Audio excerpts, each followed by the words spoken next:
dubbed the mother of all elections, due to the fact that the winner would have access to a windfall of resources, thanks to Guyana's impressive oil and gas reserves. The recently concluded March 2, 2020 regional and general elections in Guyana was marred by unprecedented interference by foreign agents. The coalition government received the majority of valid votes cast as determined by GECOM, but pressure and interference by foreign agents recruited by Mercury Public Affairs to aid the PPP in their attempt to rig and sway the outcome of the elections in their favor, forced chairwoman of GECOM, Mrs. Claudette Singh, and the courts to ignore the mountain of irregularities and clear cases of fraud unearthed during the national recount.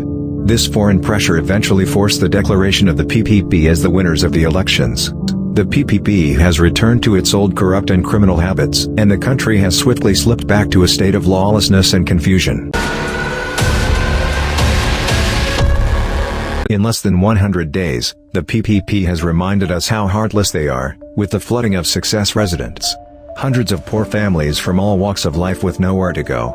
Listen as a few families explain their stories. I heard about the flooding. Well, I have children, I have nowhere to go. This is a very dangerous environment. You can't just come and flood where people live in. We're cheering and do things to people like this. He really hard on his young children. He was tired and we were so big. But these young children. I'm really feeling bad about it. Me got nowhere to live. Your home was flooded too? No, I live down on the back there. From yesterday, now I'm going back home. I called my son and tell me to Charlie walking and the flooding the place. I got hurrying for going. This is where I live in with my 3 children. I only send with the 2 because of the flooding and I keep the baby. And we has nowhere else to go. I can't afford to pay rent. I'm a single parent and I'm in the struggle. And these people telling me one thing, and then when you do see, they're doing something else. This was going on here is total lawlessness on the government of Guyana. The PPP instructed the police to shoot these poor people after they refused to move, injuring women and children. Hey, finally, please! Please! Barajak there! You promised we! What happened? We never know where to go! What would they do to we? What would they do to poor people? We never got alive! They're shooting! What would they kneel down? They're shooting people! Exactly. So the child care board has to just dismantle. But there's a child. Watch out, it is a child. It's a child. It's a child. What this man, this child. What this child is a child. It's a child in this country. We were trying to pass them to stop them from breaking the bridge. Nobody attacked them. Because we got a video for show you. And the police them will come with no name tag. So we was sorting it. Correct. As the PPP uses the police to carry out human rights violations against innocent Guyanese, they have also unleashed them on their political opposition. In the first 100 days, the PPP has turned the police into their personal attack dogs, arresting and charging coalition members without evidence. They began to use the Guyana police force to achieve political ends, removing it from where it was when they came to power as a force being transformed into a professional force that is fighting crime and getting results. Guyanese home and abroad have called out the PPP regime for its use of the police to go after political opponents. They have trumped up charges against coalition activist Carol Joseph and chairwoman of the People's National Congress Reform, Volda Lawrence. Came this morning to court. They asked us to be here for 9 o'clock. We were here prior to 9 o'clock, and still the charges did not appear here until after 10 o'clock. I just trust that the news people will let the world know what is happening.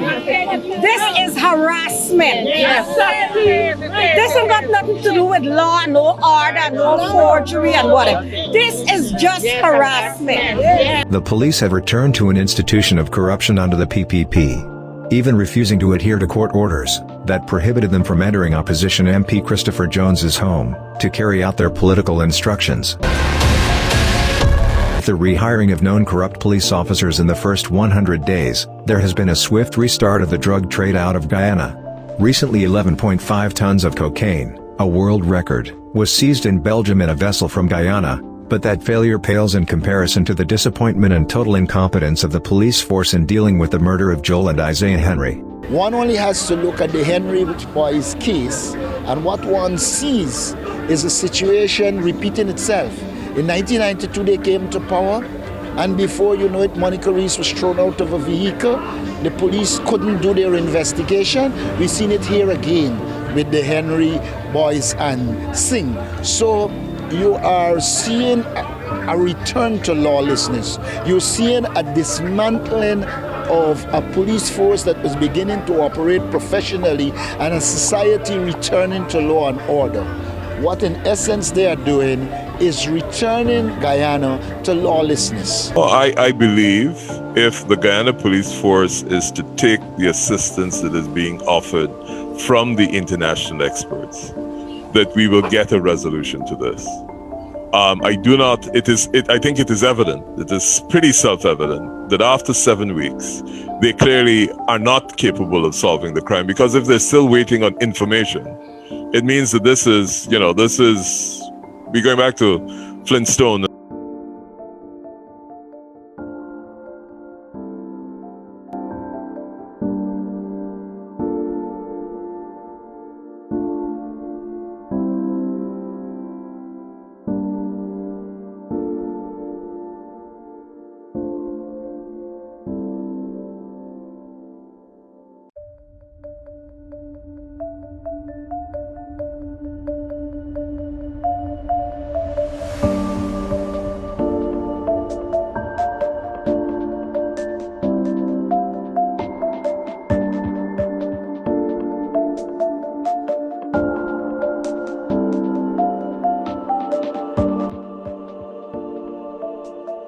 One of the PPP's biggest failures of these first 100 days is their poor handling of the COVID-19 pandemic.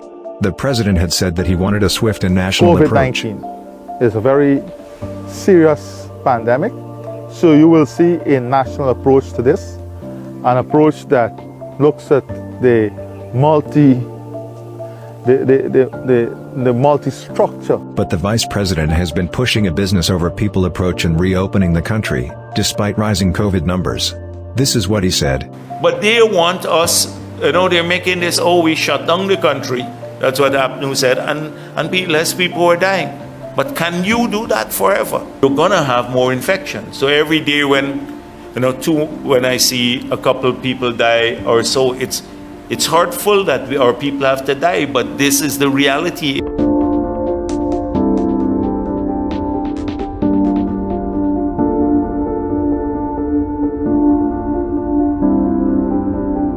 The coalition government had the COVID-19 pandemic under control, and the country had only 20 deaths in 5 months. PPP on the other hand had no plan to fight the virus, only a plan to open the country for business. Hence Guyana has seen a spike in cases, and over 120 deaths in the PPP's first 100 days.